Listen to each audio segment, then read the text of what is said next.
So, I decided I wanted to talk to you today on the theme of Medicate and meditate. Third optional winner, Maltese.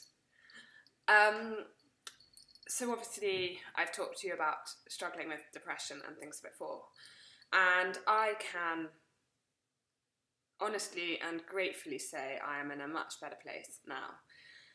And that looks like waking up, feeling like I want to get up, feeling inspired about my day. It looks like positive self-talk. It looks like being gracious with myself when I'm tired or set an agenda and then don't quite manage to meet it. It looks like balancing my life and my needs and my wants more than I would have done before, and considering them as important as other people's needs. In fact, realising that if I don't meet my own needs, then I'm not going to be able to come with strength for other people. And you probably, if you've watched any of the other videos, will know I tried medication first, and actually the first one I went on didn't work. And then I got into mindfulness or meditation. And I found mindfulness and meditation incredibly helpful. I still practice. But what I found was the mindfulness helped a lot with anxiety, but it didn't help with my depression. Why? Well, mindfulness really helped with bringing all the anxieties to the front, seeing what's going on in my mind, and then being able to quieten that noise and being able to start to take control of my mind and to see what's going on in that, so then I can choose what to think. Now, the problem was at the end of mindfulness, or at the end of the course I did, I actually had my biggest dip. And, I think that was just because mindfulness was a big hope for me. It was a big thing I was trying to make me well. And I had a big plummet because it didn't have all the results I wanted. This isn't me saying mindfulness isn't worthwhile. I 100% believe in mindfulness. Like I said, still practice. But for me, what I really want to emphasize in this is that I was doing the right things.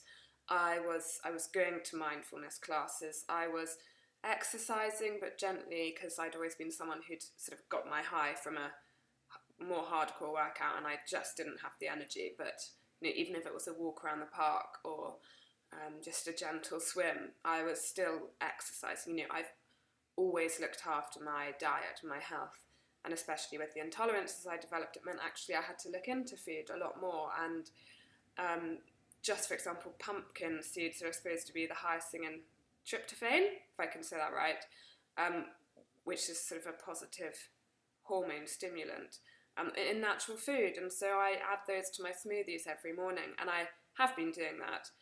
I invested in sleep more, I invested in listening to myself more, and I think what I really wanted to do this video for was to just say, I know meditation and medication still seem like controversial topics to some people. I genuinely don't think if I hadn't gone on the medication that I'd be in the position I'm in today, which is feeling good, excited about life. I'm still on the medication.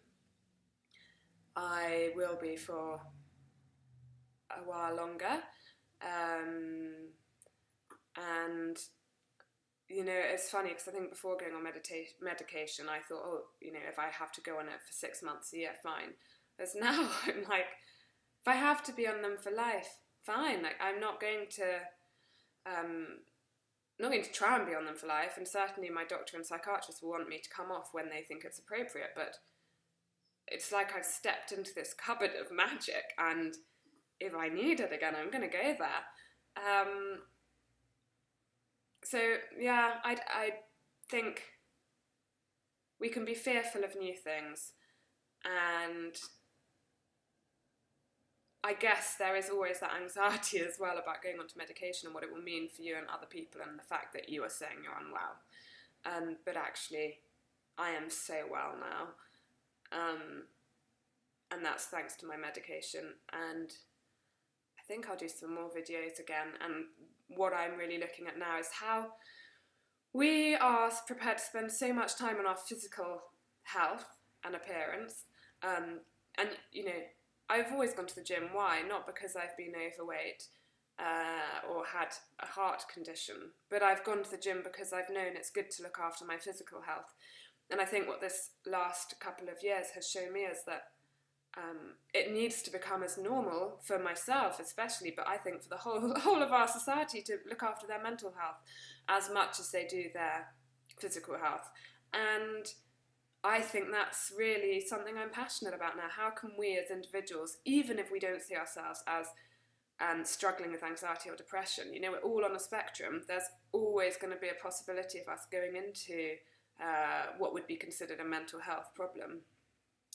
How do we invest in our mental health like we invest in our fitness before it becomes a problem? So I invest in my physique before it becomes something I have to be challenged by and go on a diet. Now, I wish that I'd invested in my mental health before it became something that I got challenged by. And in a sense, you could say my mind was mentally obese. You know, there was something that needed addressing.